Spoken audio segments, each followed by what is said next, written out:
This podcast is part of the No Phony Podcast Network, the home of independent awesomeness.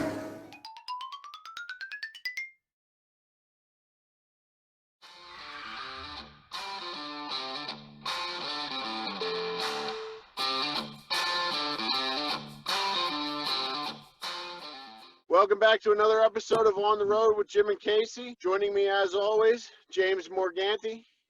That's right. Joining us today, actor Joe Finfera. How you doing, man?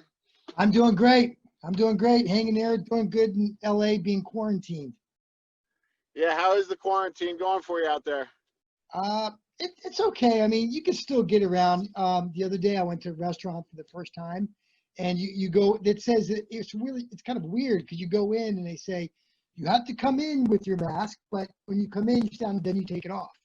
So, and of course, these young kids are waiting on you, and these poor kids, they have to wear a mask and that plastic guard over themselves all day long. I think I would faint if I had to do that. I don't know how they do it, but they did. I was so happy to be at the restaurant. It was nice. It was great. The masks are a pain in the ass. They're definitely it's definitely not easy to breathe, especially if you have to wear them all day long like that. I don't know how these people do it. I have no idea, but it's but you do what you can. And I went into the this one store and I bought this like sleeve thing. It's like the size of a sleeve, and you put it over and it covers and it stays on, and it's like that, and it's easier to talk, and it's more comfortable.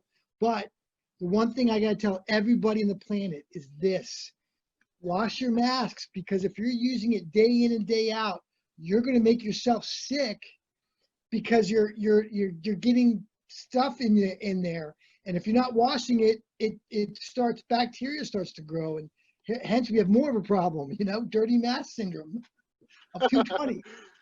Also, it smells like coffee breath too when you drink a lot of coffee. I'm constantly like, oh, it smells so terrible. I'm like, oh, I was drinking coffee today. Yeah, I mean, you have to wear a mask to go. You say hi to the hostess, and she's like, you need your mask on. You put your mask on, and I go, okay, you'll sit right here. And they walk you over. You can take it off now. And you take it off, then you sit down. Then if you want to get up and go to your go to the bathroom, you have to put it on to go to the bathroom, but you can take it off the table. Yeah. I mean, hey, we're all just gonna be imprisoned forever. Now, I don't know if you guys have done this, but have you ever gone in and you have a mask on and you smile at people as if they can tell you're smiling? You think they can, and they're like, I'm smiling. They can't tell. There's no way. Just squint at them because they think it's smiling. Just go like this. Yeah, that's right. That's the best way to do it. That's right. That's right. So Joe, tell us a little bit about yourself. How did you get into acting?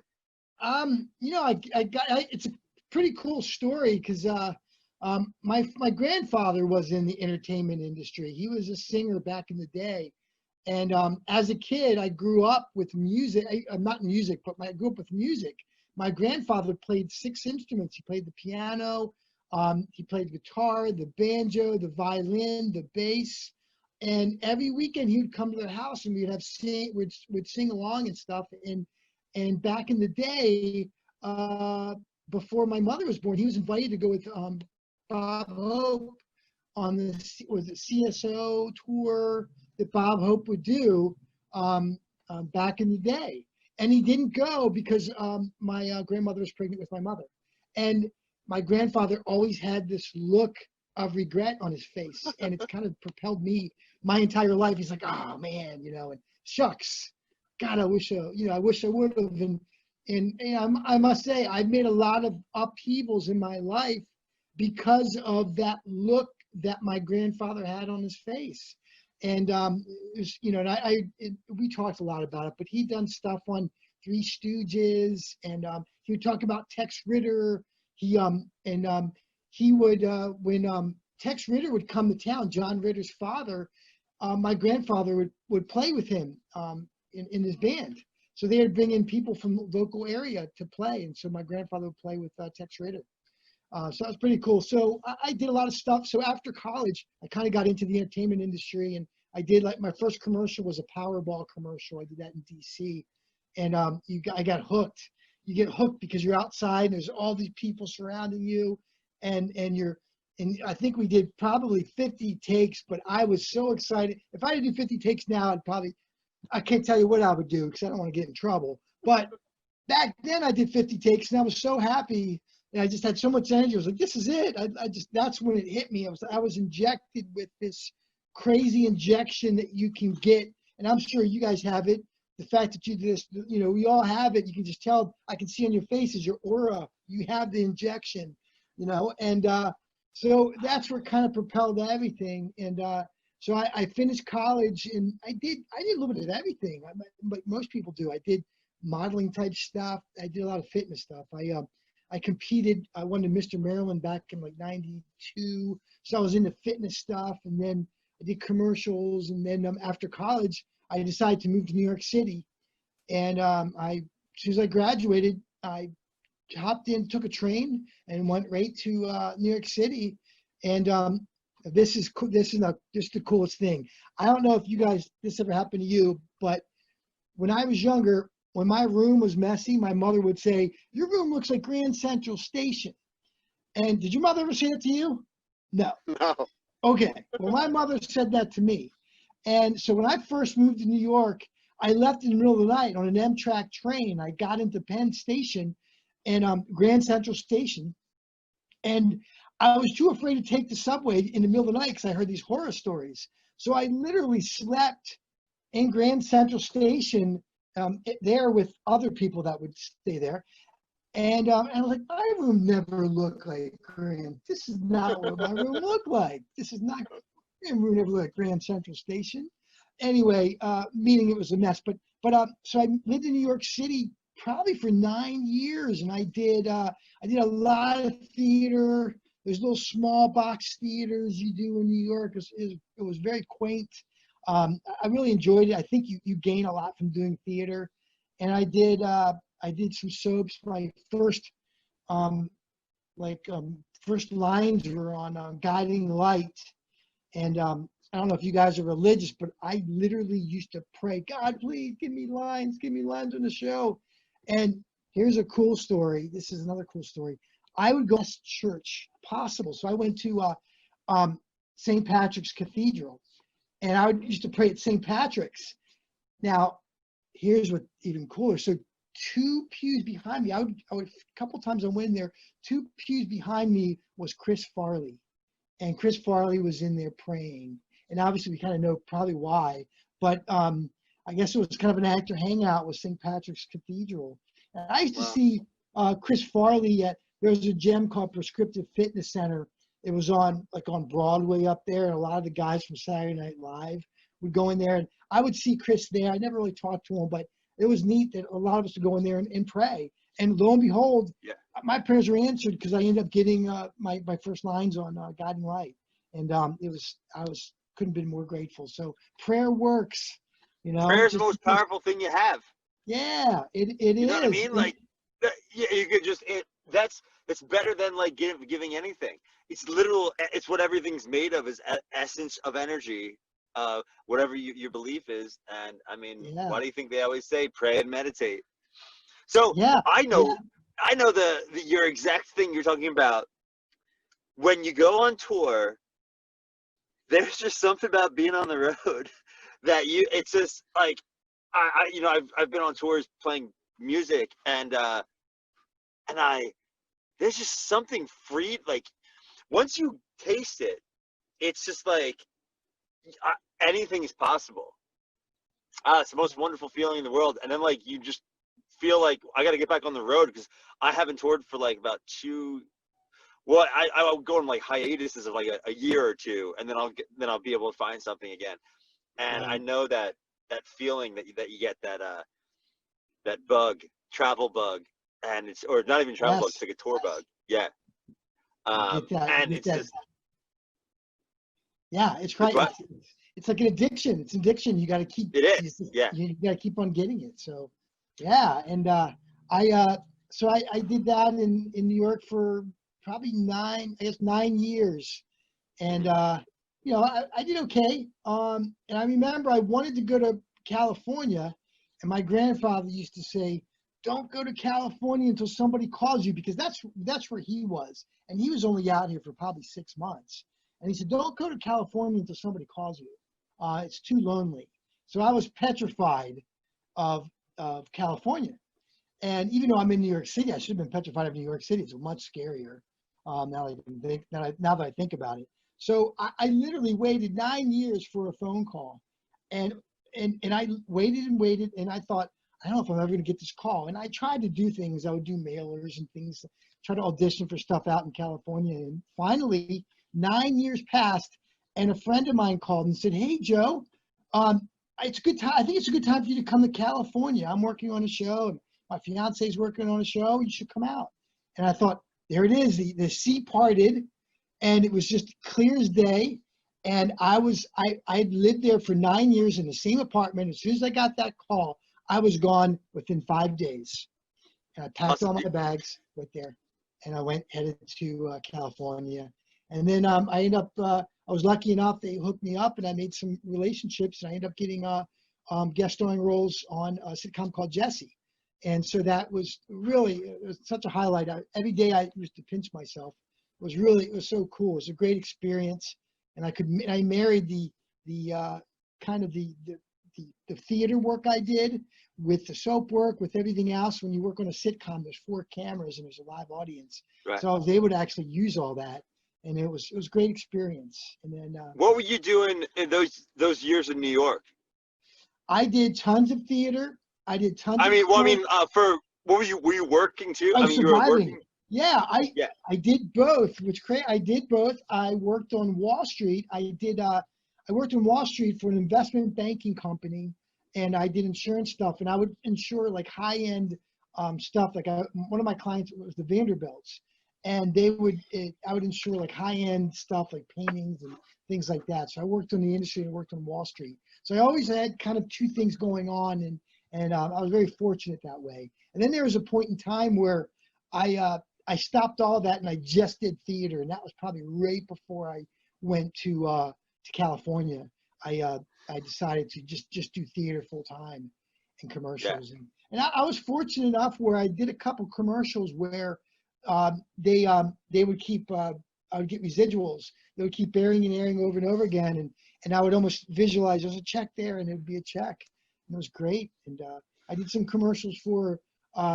It was Nations Bank, which is really Bank of America now, and I did a Nike commercial. Nike paid a decent amount of money. That was great. So commercials were awesome. I did a lot of fitness magazines too, and when you do stuff like that, it didn't really pay much money. And most of the photographers, I remember I used to have these photo shoots, and some of the photographers would get angry, and I thought, man, this isn't worth it. I'm not making that much money. I got to diet 24/7. I need to start promoting a product. And then I realized, and that's when I really started pushing for things like a Nike or where there's a brand, because that's where you really make your money. So, what's your diet, right? What's your diet now while in quarantine? Because, I'm trying to keep, we're getting older. Me and Casey, Casey's a little bigger. You know what I mean? He's, maybe, a little bit. Where I'm trying to, I still keep active. I try to every day. Are you jasmine rice chicken with? No. That's a good question though, but you got to realize, so my background, one of the things I did when I was younger was fitness. I used to compete. And so I used to compete, and I used to do tons of fitness magazines and fitness books and calendars and stuff. So once you start doing that kind of thing, you're almost addicted to it. And I did a calendar. My first calendar was 93. And it's almost like a weird addiction. I have to eat healthy, even to this day. It's an obsession. I'm 51 years old, and I eat as if I'm going to be doing a calendar photo shoot in a week or two. I literally I live like that. So it's a blessing and a curse, but I'm going to answer your question. And it's like chicken breasts and veggies. I only have carbohydrates and stuff in the morning and a little bit for lunch. And then for dinner, it's all leafy type stuff. And it's old school stuff. And that's what I've been sticking to. I've been doing it for years. And it's an addiction. And I'm thankful for it, What kind of dressing on that salad? Are you doing all olive oil, a little bit of apple, Balsamic. balsamic all the way? Okay. Balsamic. No olive oil? Yeah. All right. Oh yeah. Now don't get me wrong. No olive oil. I don't like that. Okay. I cheat now. Every once in a while I cheat, but the problem is, like, when I cheat, I feel like I'm committing a sin, and it really bothers me. So I just can't cheat. So if I do cheat, then I just make sure I go extra hard the next couple of days. But I shouldn't do that to myself, but I do. And Right. but I've been eating like that for a long time, and it's not good. But if there's something really good I want, which is crazy, I'll actually probably have it for breakfast. So if there's pizza, I'll eat pizza for breakfast. I love it because that way I don't have the guilt, And Right. And I shouldn't do that. I guess it's kind of good I do that because I don't have a problem with weight. But I've been doing it since I was in college, eating like that. What's your so you're 51, you've probably been training for over 30 years probably. What's Yes. your as you get older, what's your workouts like now? What are you doing now that is like your go-to routine? You doing one body part a week, 5 days a week with cardio every day, or? Well, first of all I can say is I haven't been to the gym. I have a gym in my house now, thank God. But before I would go to the gym, and I used to be able to lift a lot. But when you're 51, I just get exhausted with watching other people lift a lot. I go in there and I'm like, oh my God, I'm already tired by the time I walk in there. So it's like, so I got but my workout is similar. So I do, I try to go 6 days a week if I can. I try to run almost every day. What I try to do is I do my biceps twice a week. So I have my chest and tris, back and bis. I do my legs twice a week. I do abs you can do abs every day. You can do your calves every day. And so it's basically back, bis, chest, tris, and I do my shoulders. I do my shoulders twice a week. And then God, it's crazy. Sometimes if I use a certain machine, I'm starting to get weird aches and stuff. So it's really, it's not fun getting older. It's not fun, man. I'm 38 and I can already feel like I can feel where I have a sciatic issue right now, and it's all the way down literally into my Achilles right now. Are you drinking a lot of water? No, coffee, a lot of Monster. Let's see what else I got here. So Diet Coke. Wow, I got so much. Water is like for the bird. I wish I could drink water. I'm going to help you now. I'm going to give you some information, and please listen. And I'm going to see if I can help maybe 3 of your listeners, not one. I want to help at least 3. So I have a bad back. I had a bad back for many years. My back is now better than it's been for a while. And the key ingredient is I used to drink tons of coffee, and I only drank coffee and Diet Coke, which would be like your Red Bull. That's all I drank was coffee and Coke. And my back was so bad I couldn't sleep on certain beds. I remember I was moving from my condo to apartment to a condo. It was so painful. It was unreal. And I remember going to Lowe's one day, and this guy, I said, I need you to help me move something. And he said, you probably don't drink enough water. And I realized I guess it's been about 6 years now, I've been drinking, I stopped doing any type of Coke. I don't do Diet Coke whatsoever. I still drink coffee because I love it so much. I can't give that up. Don't make me do that. And I even quit smoking when my son was born, but I'm not going to give up coffee. But I drink an equal amount of water, and that's changed my life. So your body needs lubrication. And when you're not getting water, it's going to cause your disc and everything is all going to hurt. You're not getting lubrication. So you need that water to do that. And it's changed my life. Yeah. It's changed my life. Because believe me, the pain is so bad. To have a lower back pain, it is debilitating, and it ruined recently. I'm even saying my lifts have gone down. Like I'm not as strong. I'll burn out really easy. Like today at the hotel, I was trying to do like a tri-set of everything, just like hurry up. I mean, I need a pump every day. I mean, when you get a pump, that's also addicting. It's like a drug. You think you're bigger than you really are. You're like, yeah, this is me normally. You know what I mean? But, you know, everyone knows it goes away in 20 minutes. But, like, I was so burnt out after, like, probably 35 minutes today, which I did tri-set everything, which I usually don't do it that long. But I got, like, so tired so fast. And I was like, oh. But I did get a water, and it helped out a lot. Oh, that's so interesting you said it, you know? Yeah, I know the pump that. thing. Your pump thing is going to change. When you get to be late 40s and your 50s, you're not going to be concerned about the pump. You just want to be in shape. You're just going to be happy to be in shape. So it'll change. So, but because I remember, I wanted that pump too all the time. I had to have that pump, and then you can do like your vitamins and stuff, your L-arginine and stuff like that. Yes. L-arginine is pretty damn good, man. L-arginine and L-arginine and whatever else I do. L-arginine is probably the best and vitamins. Yes. And stuff. Lutein, like all the aminos, all the aminos. Yeah, I do all that stuff. What were you gonna say? I still do that. I still do my vitamins. My main concern is staying in shape and keeping lean.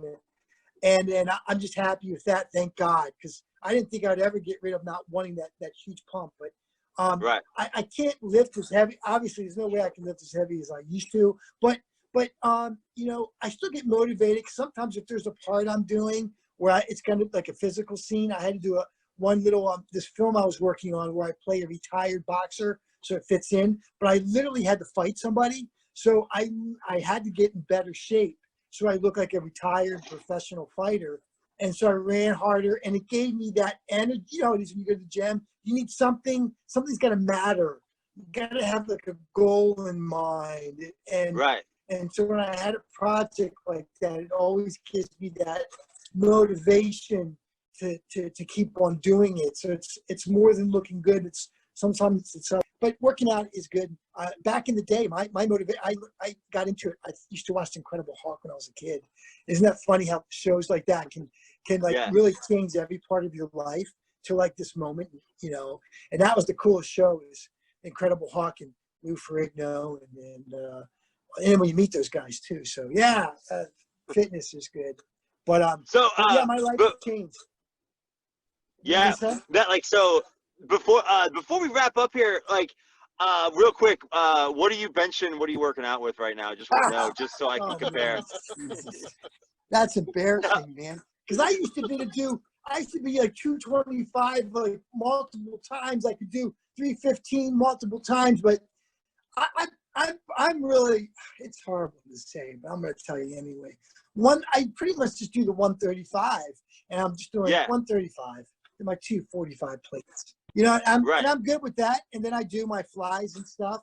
And then curls, I just do like 25, 30 pounders, whatever. And then I do the over the head presses, like 35, 40. So I keep it. It's more for me about keeping tone. I wish, but 135 is pretty much where I go. I may go to 145. I'm sorry, 145. Yeah, because the 245s on there's 145, right? 135. It's 135.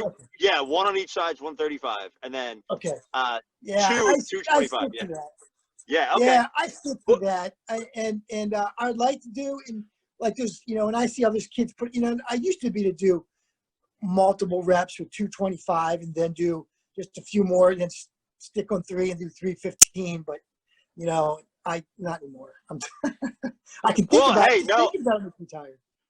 Yeah, no, exactly. That's like that's the thing that I've noticed is like when I go heavy now, and you know, heavy for me is like 225 is a lot. Like that's like I'm like trying to go because I'm very lanky, but you know, people like Casey, he can go 20 years without working out, and he can still put up like 315. He wants to have a bench competition with me when I haven't worked out in 20 years.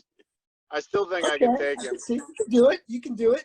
Now, if I had somebody with 2 fingers, I could probably do a couple times with 225. 315, there's no way in hell I could do that anymore. But I used to be able to do that. I used to do shrugs filling up the entire you know what shrugs are, right? Where you lift it up and you have the shoulder, the wrist straps on. I literally fill up the plates on each side, and I forget what it was. It was pretty damn heavy. And I would do a big amount of shrugs, which is probably why I hurt my back. But I used to do shrugs, and I'd fill up each side with 45s, and obviously the bar would bend. It was crazy stuff. But I competed, so I had to get myself big, and you know, I'm retired. But you know what? I got to tell you what I did. I did a lot of calendars and posters, and I literally still keep them in my office today because that's what motivates me too. Because I look at this young guy that was in college or finishing up college, and I'll show you my office real quick, and I'll show you some of the things I did real quick. Hang on. So I have to keep it behind my door because my kids get irritated. But that's one of the posters I did. Yeah, man. Isn't that funny? The turn of the bulge. Yes. Oh my! You know what? I gotta get one. But like, I want to. Yeah. Nice, my man. calendar. And my last, I did one final calendar in 2006. Here's my 2006 calendar right there.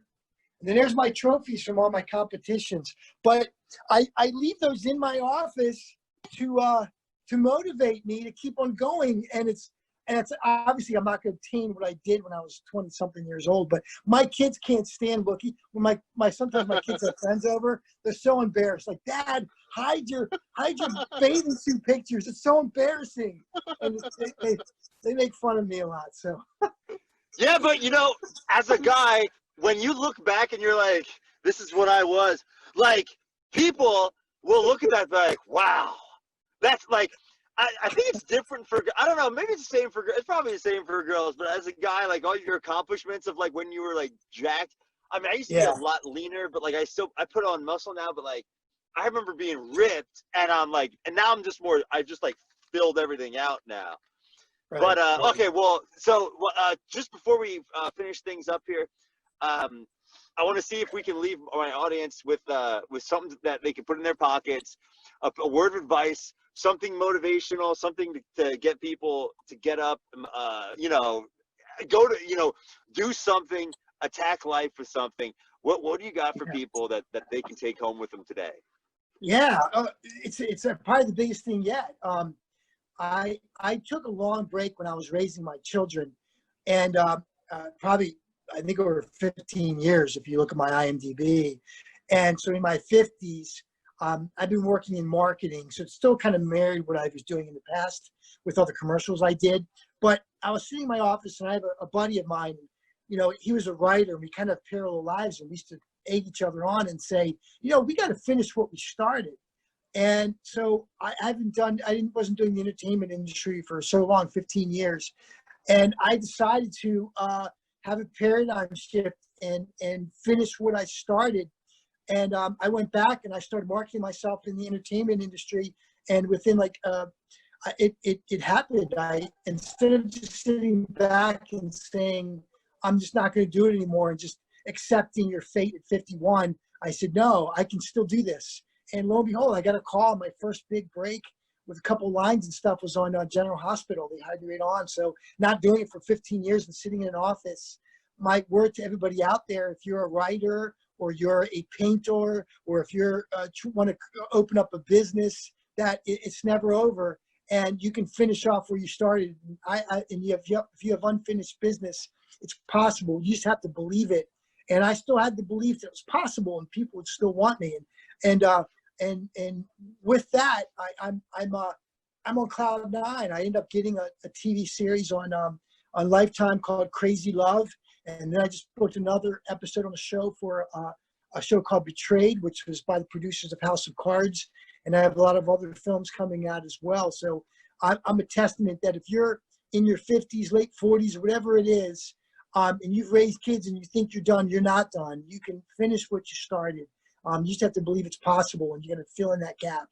And don't quit something you started a long time ago, because you owe it to that kid in you that had that dream or that thing that he wanted to do. And make sure make sure that I'm going to pay myself back for all that hard work that kid did, working out and leaving his hometown and moving to New York and then packing up everything and moving to LA. And I'm returning the favor to that young kid. So my message to everybody out there is to, it's never over, and keep whatever light you have inside alive and believe it's possible. That's what I have to say. Nice, man. Love it. So you're saying that I might be able to start my pro wrestling career over again? I think you can win Mr. America. I think you can start competing. And I'm telling you, when I was younger, and you can do it too. If you really wanted to compete, you could do it. All you got to do is go ahead and get the Arnold Schwarzenegger Encyclopedia of Bodybuilding, which is what I did, and study it like you did a college class. Watch what you eat, because I think working out is 98% diet, and then start working out, and then you can compete, and you'll probably win. You know, they used to say, you know, I remember reading that when I was like 19. Oh, it's 60% what you eat, 40%. Then it went to like 70% what you eat, 30%. Then it was like 80% what you eat, 20% what you do. I'm just like, and I notice it because like as I get older, I still work out 5 days a week, sometimes even 6. And usually 6, but definitely 5. But I noticed that I started putting just, especially through quarantine, I bumped up to about 200, 205. And it's literally all of how you eat. And like literally I can just, if I just like, it's harder now of like how I'm dieting and traveling a lot and everything. But you're 100% right. It's probably closer to 98% eating correctly. It is. It's really the eating. It's eating and here's another tip for everybody too. If any apple cider vinegar, that's like the new thing. I started doing apple cider vinegar about a year ago, and that and water has changed my life. Mm-hmm. It's changed my life because apple cider vinegar helps. If you have let's say you drink a lot of coffee, you get older, you're gonna start getting acid reflux. So I already got it. Okay, Yeah. I'm gonna change your life right now. Apple cider vinegar, it changes all the acid. Even you may think it's more acid. No, it's not. It's going to counterbalance all that bad coffee you're drinking. So like maybe fill a glass with a little bit of apple cider vinegar and water, and do it every day. You can't just do it once a day. You got to do tons of water every day, and your apple cider vinegar every day, and it will get rid of. It could even be even if you have post-nasal drip too, it'll get rid of that. It will fix all that stuff. It's really powerful stuff. That's changed my life. Water, apple cider vinegar. And one last thing I want to share with everybody. And it's a quote from Einstein, because Einstein wasn't just a physicist. He was a philosopher, and he had some great things. So here's what Einstein says for everybody to know. And I follow it now, believe me. If you want to live a happy life, tie it to a goal and not to people or things. Oh, that's a good one. Wow. Right? Yes. From Einstein. That's not mine. That's Einstein. Right. So because people, they have their own thing. You can't control people, and you can't control your kids. You can't control your spouse. You can't control your, whoever, anybody else out there. But you can control your goals, and you can set these goals to make yourself happy. So don't look for someone else to make yourself happy. For sure. Look towards yourself and see what you can do. So Einstein said that. I think more people should know about Einstein saying that and live that type of life. Mm-hmm. Awesome, man. Well, thank you for taking the time out of your day to do this, Joe. And tell everyone where they can find you and all of your information. All my stuff. Yeah, you just jump on. I mean, the biggest place now for everybody is IMDb, and it wasn't there back in the 90s, but it's there now. IMDb is the best place to find me, Joe, under Joe, and then my last name, Finfera. You can always, I have stuff I post on YouTube. If I'm working on an episode on a show, I always put some of my clips on there. So you can just do Joe Finfera or my YouTube channel. It's just under Joe Finfera. And then, of course, Facebook, I think I'm stacked up. I already have the max amount of friends, but Instagram, I can have a gazillion. So you can follow me on Instagram under Joe Finfera, Finfera, or you can do Joseph Finfera. And then I'm on Twitter as well, too. But I don't really do that terribly much. But if I feel like it, then I'll try to post all of them. I'm trying to get better at doing it all in one shot. You blast one, and it puts it on Twitter, Facebook, and Instagram. I got to figure that out. But you know how it is. I'm challenged because I'm 51, but I'll ask my son if he can help me. He'll But help that's you where out. you find me. Or you know what? You can also email me, Joe Finfera at AOL.com. I got that. I've had that for email address for I think 40 years. All right, brother. Well, thank you very much. We appreciate it, man. This was fun. Yes, sir. Thank you. Thank you. Bye bye now. All right.